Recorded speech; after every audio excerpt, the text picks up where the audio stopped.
Meghan and Harry may have been left upset by King Charles' decision not to include them in his historic first Christmas broadcast, an expert claims.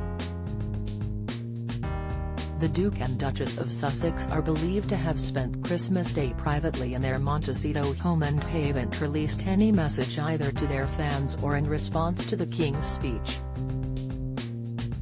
However, commentator Richard Eden appeared certain there would be explosions from the Sussexes after the monarch's snub. He wrote on Twitter, "Stand by for more explosions in Montecito." King Charles doesn't mention Prince Harry or Meghan once in his first Christmas broadcast.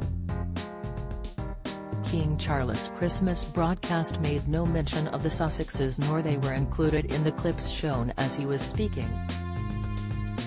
The only two members of the royal family the King openly spoke about in his speech focused on helping people in need were the Prince and Princess of Wales, in relation to their visit to a community hub in Swansea in September.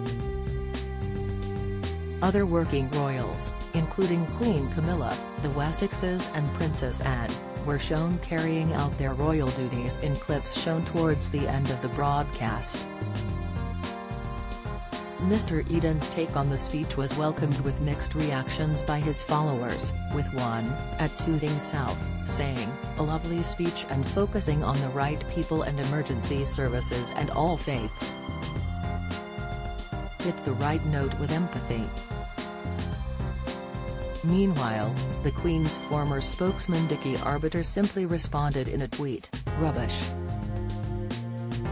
Another Twitter user, @5GinTexan replied, "Why would he mention the Sussexes? They have warranted being ignored completely, and nothing more." Others were more supportive of the Duke and Duchess, with @IamJFapple tweeting in response to Mr. Eden, "Harry doesn't care. He and Meghan have moved on." Similarly, @Eva Evans Shine 2 said, "No explosions. After Spare, H&M are done, Harry already said they're moving on."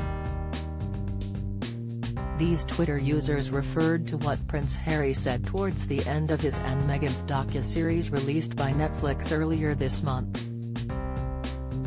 The Duke of Sussex told the camera, "I've had to make peace with the fact that we're probably never gonna get genuine accountability or a genuine apology.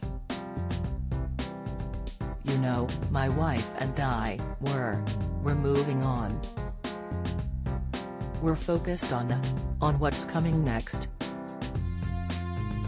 Indeed, just a few days after the debut of the second half of the personal Harry and Meghan, Netflix announced a second project by the Sussexes, to be released on New Year's Eve.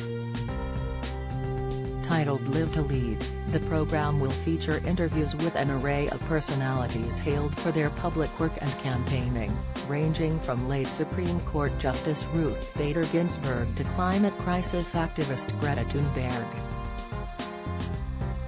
While this 7-episode release led by the Sussexes will likely be entirely focused on outstanding leaders, Buckingham Palace will need to brace for the content of Spare, the Duke's memoir.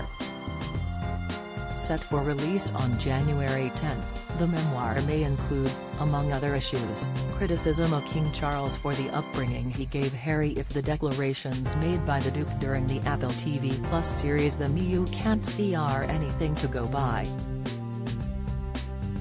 The book is set to cover Harry's whole life in the public eye from childhood to fatherhood, and it will surely focus on the grief he experienced in the wake of his mother's death.